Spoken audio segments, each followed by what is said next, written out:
Good morning and welcome to all of you here who brave the weather. It's finally here. We had a 50-degree Christmas day and, winter still came. So welcome to those who are online. And we have people from Florida, Arizona, so I hope you're enjoying the 70-degree difference in temperature as you're worshiping with us. So I'm glad that you're here. If you have your Bibles, I encourage you to open them to the book of Ecclesiastes.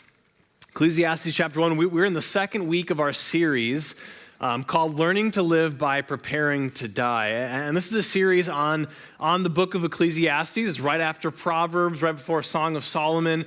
And this book, like we talked about last week, is really a book where Solomon, who is the author, is reflecting back on his life that was long with experiences and yet short with meaning and purpose. And I think Ecclesiastes is such a practical book for us and a book that's really relevant to us today as Christians and also as non-Christians as well, because it speaks honestly about the world. It speaks honestly about the brevity of life. And Solomon he writes about that in chapter 1. And just to recap from last week, the first 11 verses of Ecclesiastes chapter 1, Solomon looks at three different characteristics, three different attributes of what life is like. And the first one is that life is short. So Solomon speaks about vanity, and we talked last week about how that vanity doesn't mean meaningless. It doesn't mean that there's a lack of meaning in this life,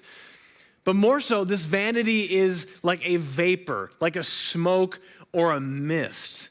Like when you blow out a candle and that wisp of smoke comes up and it's gone in a few seconds. That's our lives. Our lives are relatively short in the span of history, and then our earthly life is over. And Solomon is speaking to that, about how life is so short and the brevity of life. Solomon speaks also about how life is rhythmic. He speaks about generations come, generations go, and the earth is still spinning. The sun rises, the sun sets, the tides come in, the tides go out, the rivers flow into the ocean. There's a rhythmic nature to our world and to our life. And then the third thing that Solomon speaks about is that life is elusive. Life is elusive. Solomon asked the question, essentially, what is the purpose to all of this toil? You toil and you work and you work and you work, but what does it ultimately come to? What does all that work come to? And one commentator we looked at last week said, what's the difference between a squirrel who's running faster and faster, spinning his prison of a cage, and a man who is striving after worldly things and comes to realize that it's meaningless? Life is elusive. And the more we strive, the more we toil after things, the more we realize that we're not actually having fulfillment. And so playing off of these observations about life from the first 11 verses, that it's short, that it's rhythmic, and that it's elusive, we see Solomon reflect in the second half of chapter 1 and in chapter 2 on his pursuit of purpose. And he looks back on his life, he looks back at this pursuit of purpose and sees that in reality, he's been furnishing this house of cards. Now, what does this phrase, furnishing a house of cards, mean? Well, I haven't done it for a while, but when you make a house of cards, if you ever tried to build a house of cards, it's a pretty precarious process, right? I mean, it's very touch and go. You have to have good motor skills, which is why I haven't done it for a while. But as you build this house of cards, you're always wary of the structure tumbling down. You're always concerned about something happening. If you bump it, if a slight breeze comes in, somebody opens the door and the gust of wind comes in, your whole structure, all of your time and effort gone into this is wasted when it falls down. And the phrase house of cards is actually used in our vocabulary today to mean something is shaky. The Oxford Dictionary defines the term house of cards as alluding to an insubstantial or insecure situation or plan. When we talk about a house of cards, the synonyms that come with that could be used would include shaky or precarious or unstable, volatile or foundationless.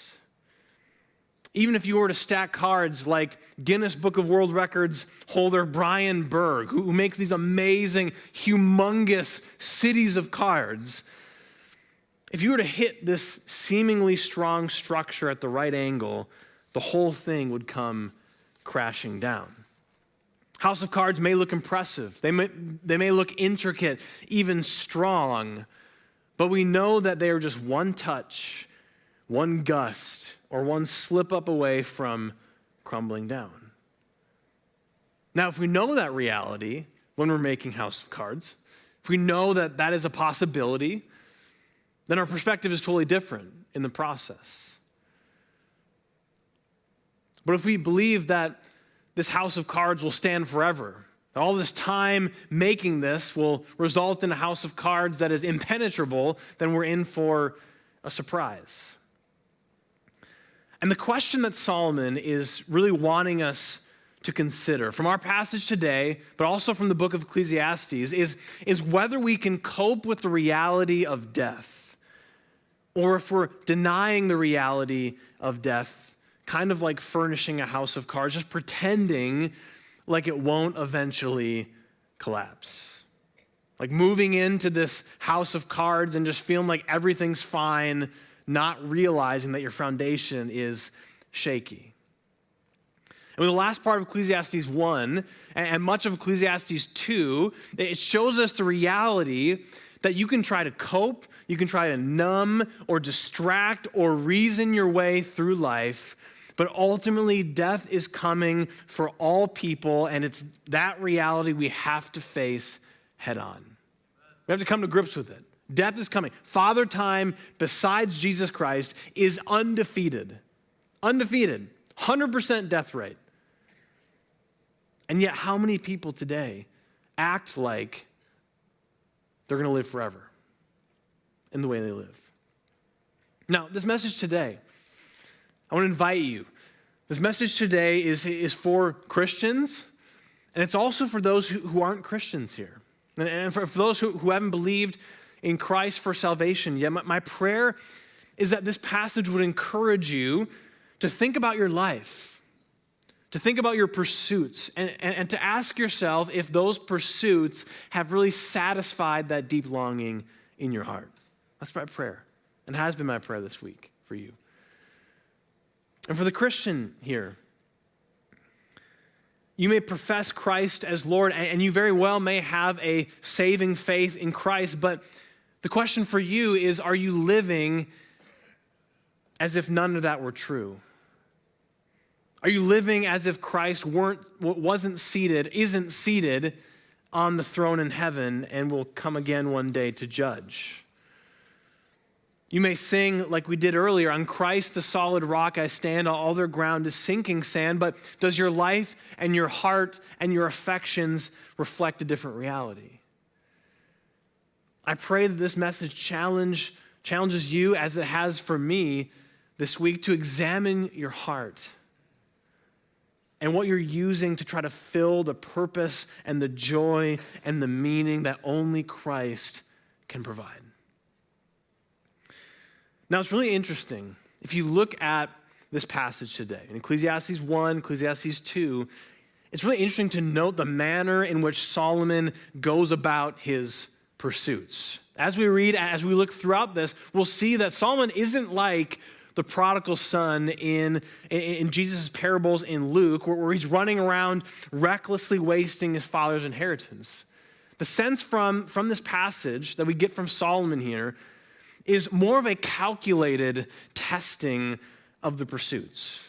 We read in chapter 2, verse 9, after all the pursuits that Solomon tries, he writes that he became great and he surpassed all of them, all those before him, and that his wisdom remained in him, or at least his earthly wisdom. His senses were about him.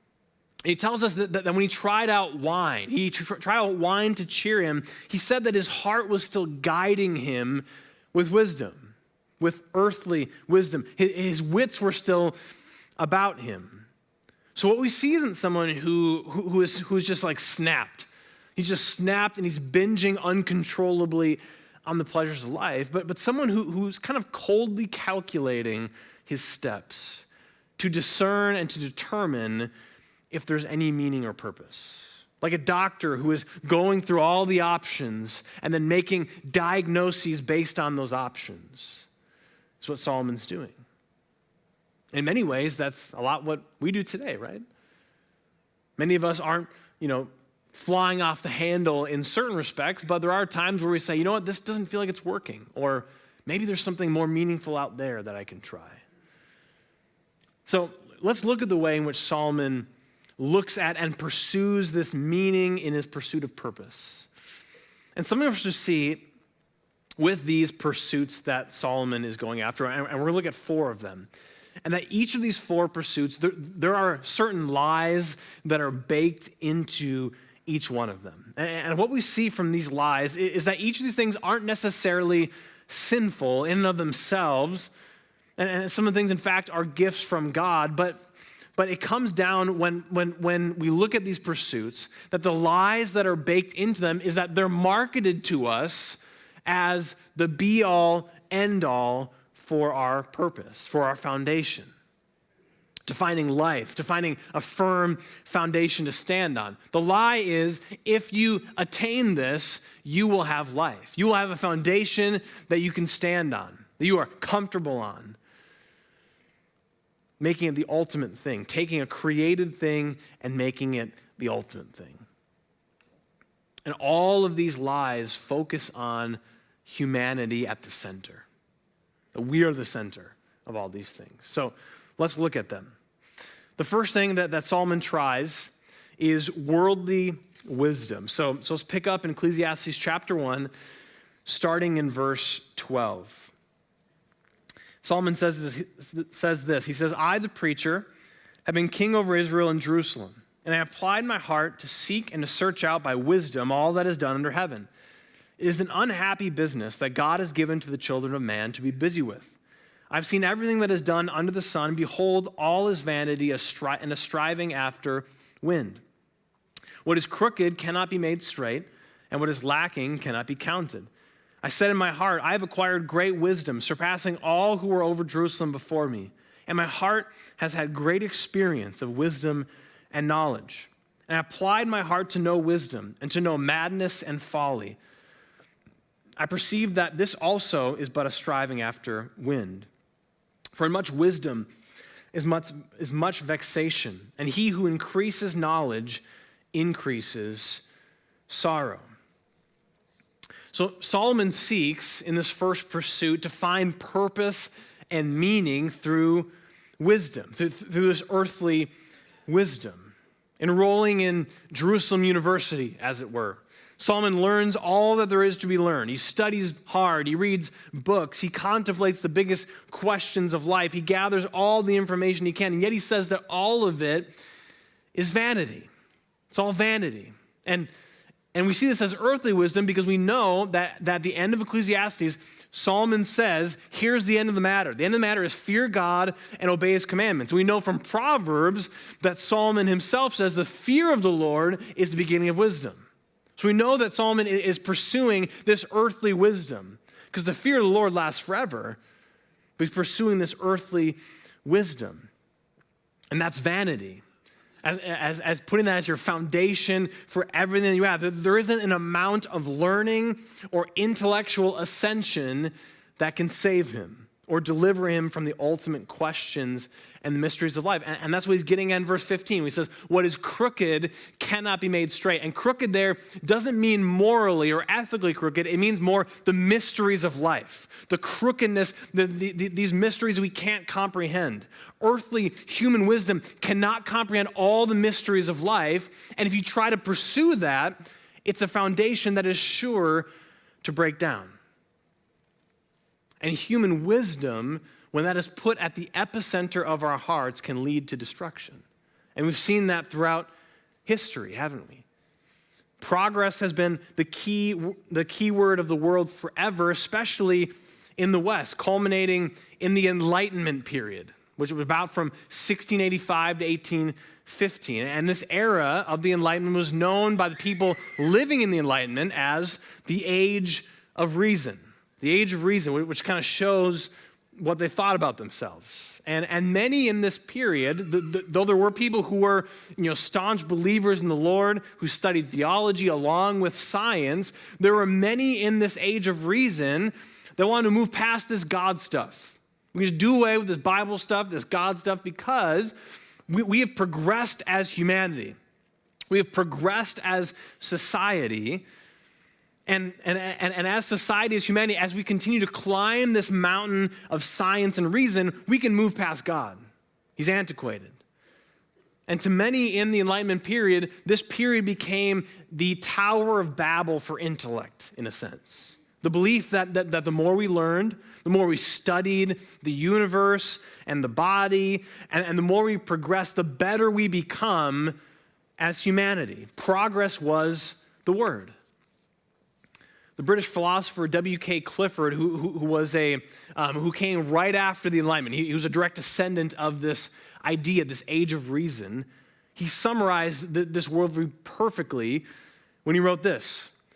He said, "The dim and shadowy outline of the superhuman deity fades slowly away from us. We perceive with greater and greater clearness the shape of a yet grander and nobler figure. Our Father, man," all cap, note that, "looks out upon us with the fire of eternal youth in his eyes and says, 'Before Jehovah was, I am.'"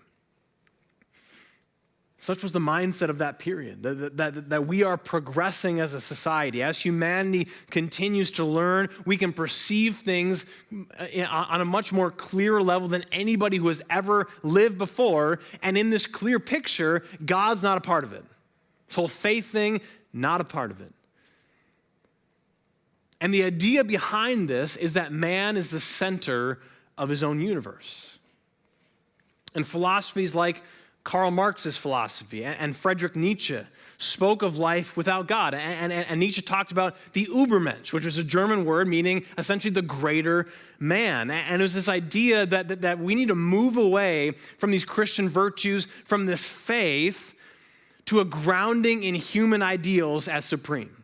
Humanity is the God of the universe. God's retired. Humanity is now the captain of our fate. Man's the center of our universe. And they're capable of becoming great through wisdom and knowledge acquired through the generations.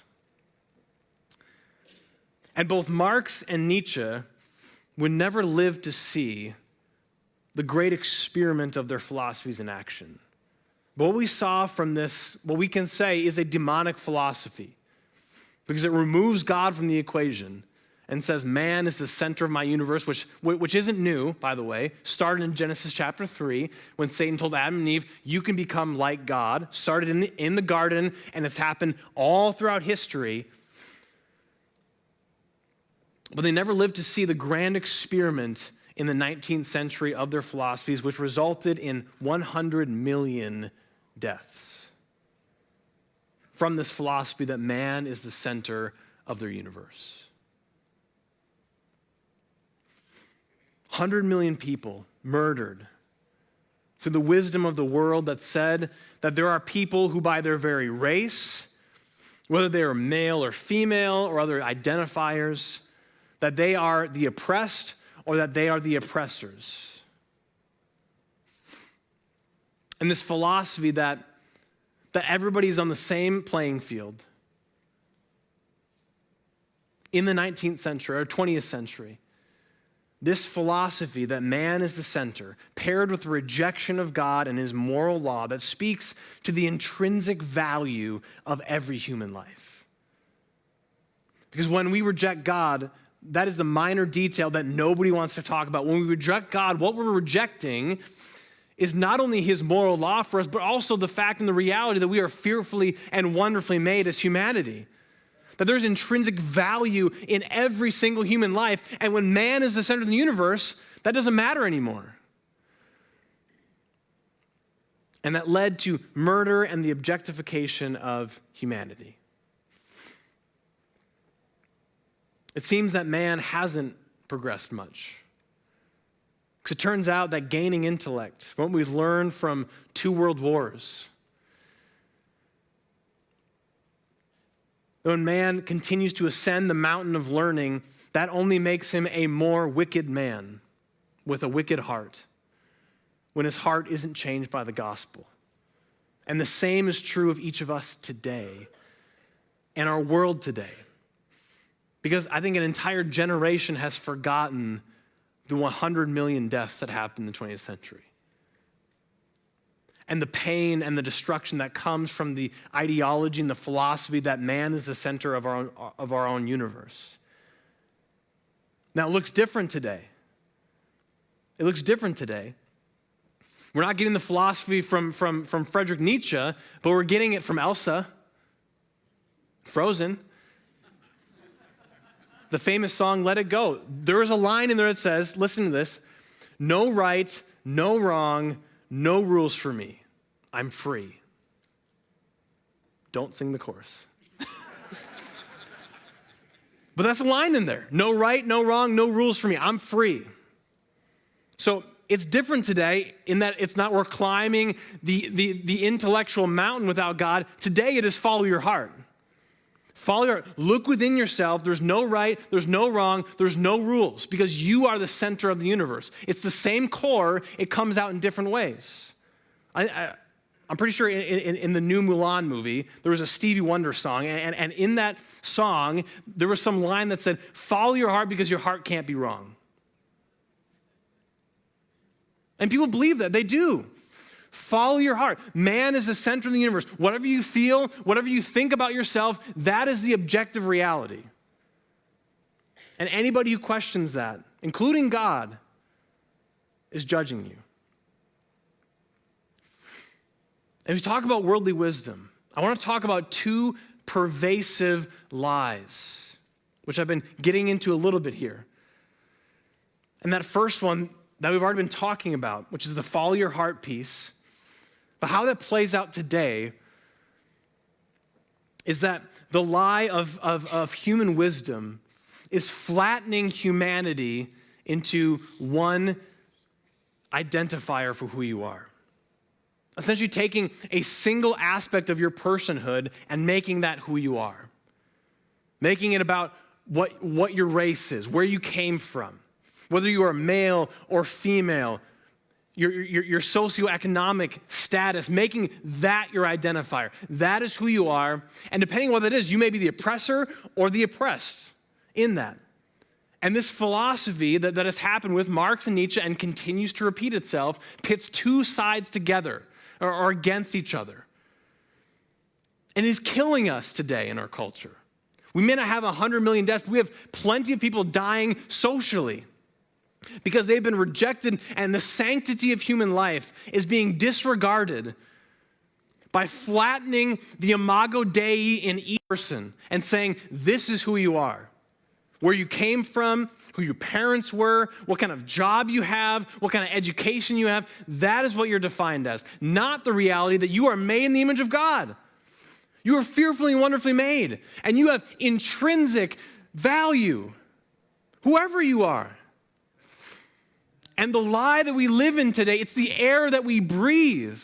We see it all the way down to kids shows and Disney movies, all the way up into academia. We see it everywhere. It's this idea that you are what your race is. You are what your socioeconomic status is. Instead of saying, you know what, you are an image bearer of God. We have way more in common, believer or non-believer, in the reality that we are both image bearers of God than we do being different. Can we agree on that? And that is a lie that is killing us today. And that's worldly wisdom. And where is that getting us? Nowhere.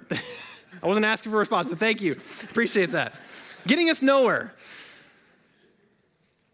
When we put man at the center of our universe, and when that is the foundation of what our hope is set on, it's vanity. It's a house of cards we're trying to live in. So we have that on one side. On the other side of things, we need to look at the lie that has permeated throughout history as well. It's not new. But one, again, the air we breathe, we're swimming in this water, and so sometimes it's helpful just to kind of call it out and just understand where we're at, is putting all of our eggs, one lie is pitting two sides together, flattening the imago Dei into just one identifier for who you are. The other side of it is putting all your eggs in the basket of an empire. To make America great again.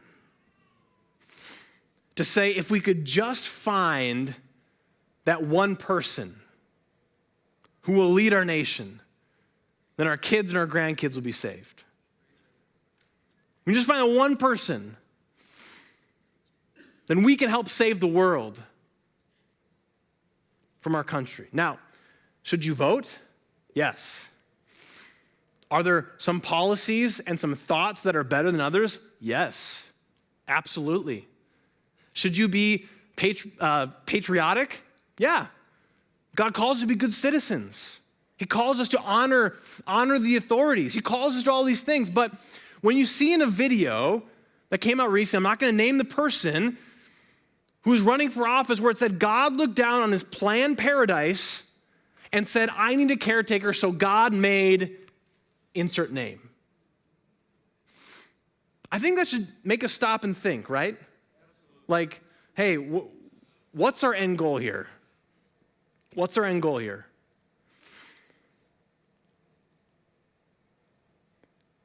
When we look to a government, when we look to a country, when we look to policies for our foundation, it is going to fail.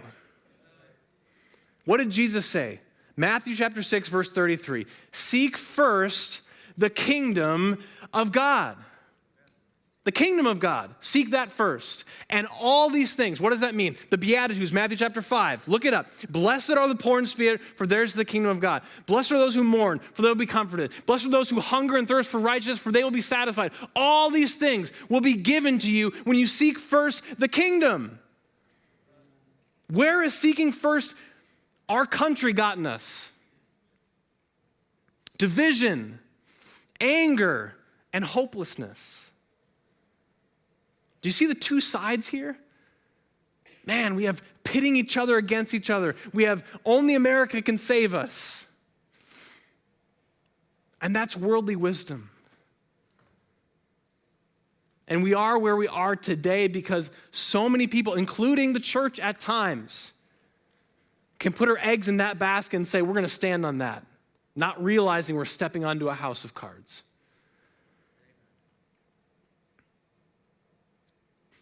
I bring all this stuff up to not be political, but to show us some of the logical conclusions of worldly wisdom. And again, it's the air we breathe. Sometimes it's hard to know because we see it everywhere. Social media, in our shows, in movies, in music, on social media. Everywhere we are, we see it. But sometimes we need to call it out and be like, hey, that's worldly wisdom. It's not going to work. You can try it, but you're going to be disappointed. We may have more information than ever today. More medical advances, technological advances than ever before, but trying to reason through the complexities and the mysteries of living life in a broken world will only cause greater confusion or despair. Your walls may be filled with books and diplomas on the wall, but your heart still may feel empty with a sense of hopelessness at the state of the world. Maybe you're listening to those two lies and you're like, man, I don't know what to do about that. My prayer is that you would come to Christ, who is the truth, and stand on that firm foundation. Okay, I got about 5 minutes left, and I'm about halfway through, so I'm gonna go a little faster here. So, the second avenue, that was the first one, sorry, but I want to spend more time on it because the other three of these really play off of this first one. When man is the center, everything cascades down from there. So the second avenue Solomon travels down is furnishing a house of cards with laughter, with entertainment. Verses 1 and 2, he says, I said in my heart, come now, I will test you with pleasure, enjoy yourself. But behold, this also is vanity. I said of laughter, it is mad, and of pleasure, what use is it? So Solomon moves from the intellectual ascension to the party scene, to the entertainment scene. He tries entertainment and laughter to soothe his soul, and yet he finds it lacking. Now, this isn't to say that laughter isn't a gift, because it is. And Solomon isn't trying to be a buzzkill and just say, like, don't laugh ever, don't think anything's funny, no smiling aloud, because that's not what God likes. No, he's not saying that. Laughter is a gift from God. And we've all experienced that joy, right? That comes from just a great laugh, watching something or talking to somebody and laughing. And even Mayo Clinic has done studies on this. And they report that when you laugh, your body benefits from the endorphins released. Laughter relieves your stress response. It relaxes your muscles. The long-term benefits of laughing are improved immune systems, pain relief, and improved mood. It's amazing what we've learned about how God's created our bodies and the benefit and the medicine of laughing. And yet, even with all the healing benefits of laughter to our bodies, laughter cannot heal the terminal illness of sin that is in each and every one of us. We can try to distract ourselves. We can try to keep our minds occupied with laughter, with entertainment, and yet it can't cure that inner sin, that inner emptiness that only Christ can fulfill. And we see the unfortunate, we hear the unfortunate stories of famous entertainers, singers, actors, comedians who bring laughter to millions of people only to be suffering internally with this crushing emptiness, this crushing depression.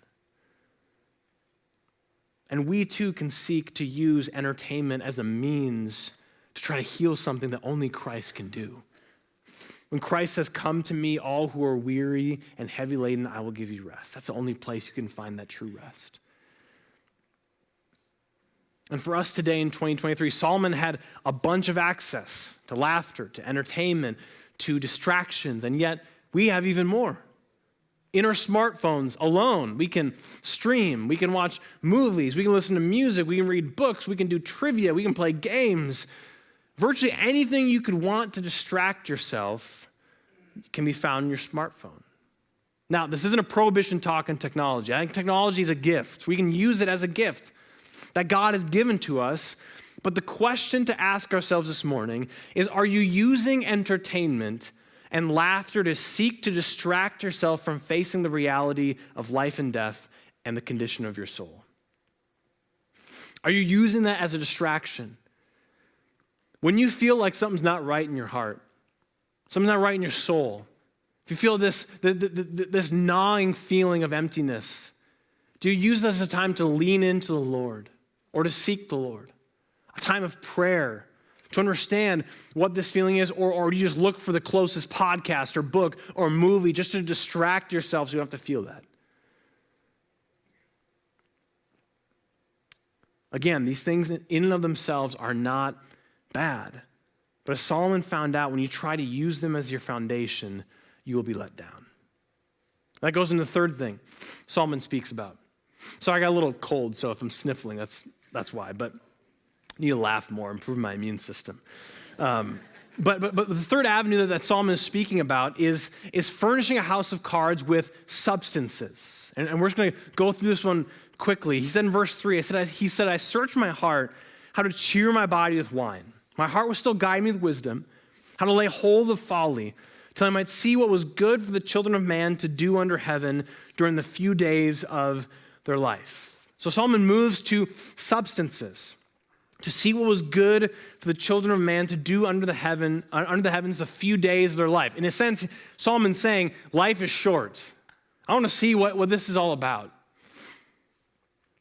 And in his calculated experiment with pleasures, Solomon takes wine as a test case.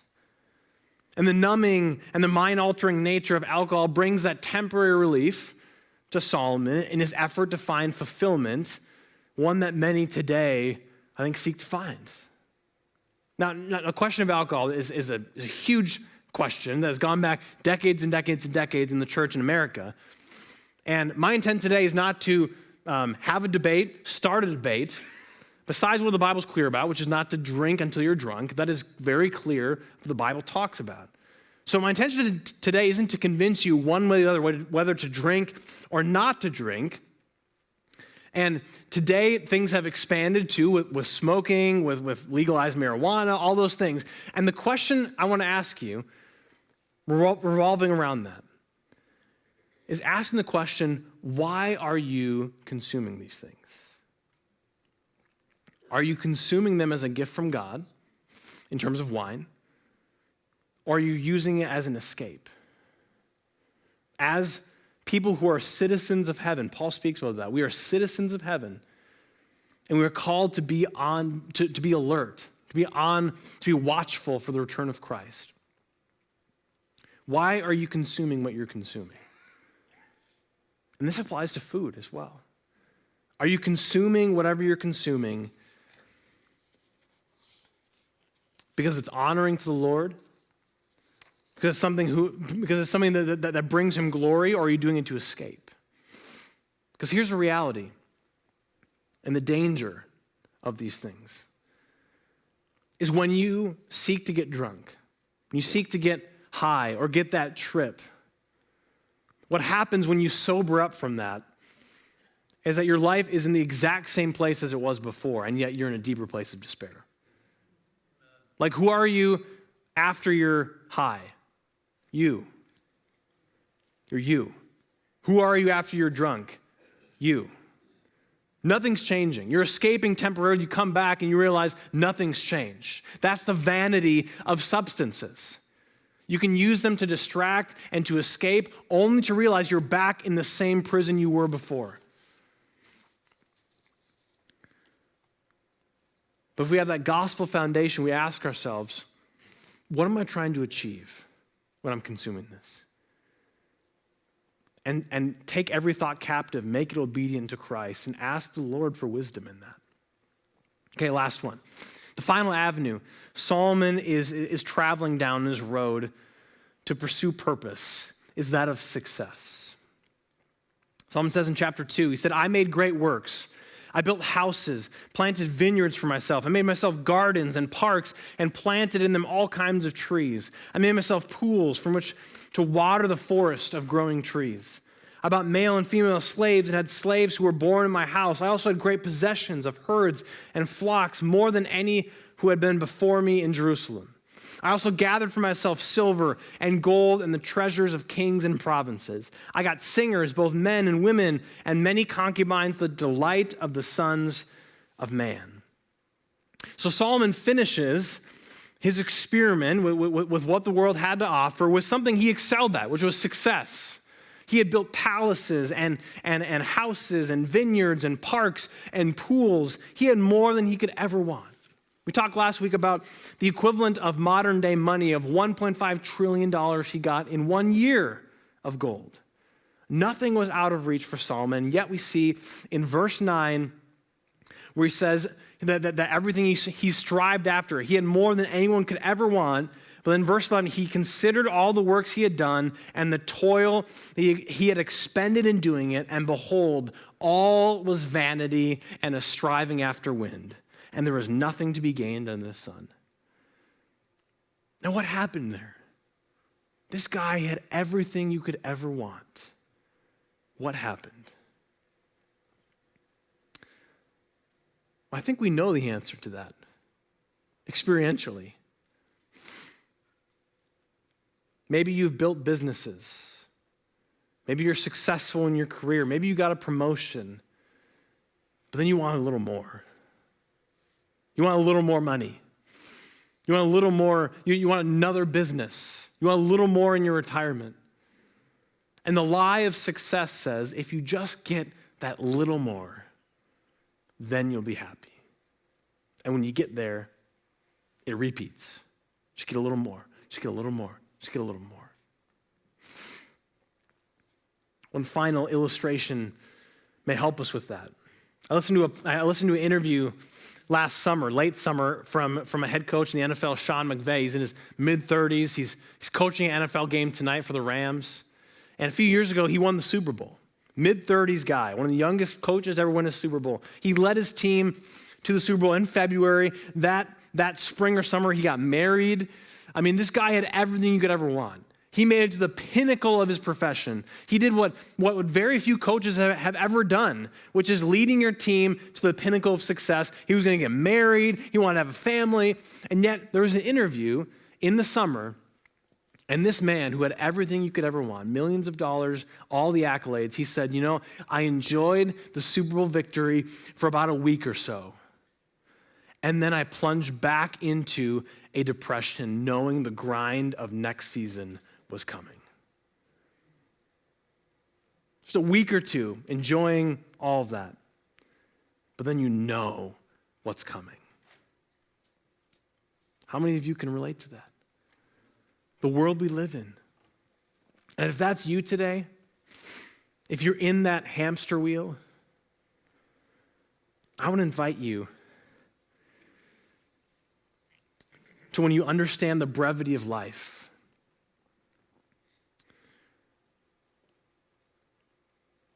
I want to invite you to look to Christ as your foundation. Maybe you grew up in church. Maybe you did all the right things. You said all the right things. Maybe you're still feeling empty. I want to invite you, as I pray, Christian and non-Christian alike, I want to invite you to come to Christ, because he alone can offer you the hope that you are so desperately longing for. Whether you're looking in it through worldly wisdom, whether you're looking in it through laughter and entertainment, or through substances, or through success. If you feel empty, come to Christ, because he said, come to me, all who are weary and heavy laden, and I will give you rest. So as I pray, if that's you, I invite you, confess your sin, acknowledge Jesus as Lord, and begin this amazing new journey of life. Would you pray with me?